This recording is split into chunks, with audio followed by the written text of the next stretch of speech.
Como inserir uma tabela no Adobe InDesign. Olá, bem-vindos a mais um vídeo da Rata DCC. Neste vídeo vamos aprender como inserir uma tabela no Adobe InDesign. Estamos com o Adobe InDesign aberto no novo documento. Clicamos no menu Table, Tabela. Clicamos em Create Table, Criar tabela. Aparece um pequeno painel. Definimos o número de linhas e colunas.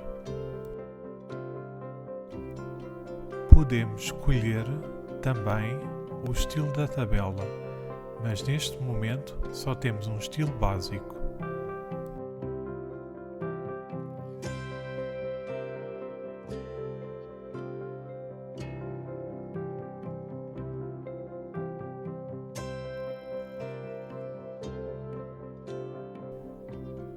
Clicamos em cima da página ou clicamos e arrastamos para definir o tamanho da tabela.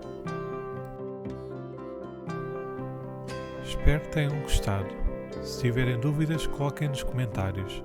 Para mais vídeos tutoriais sobre o Adobe InDesign ou sobre outros programas, vejam o nosso canal. Obrigado!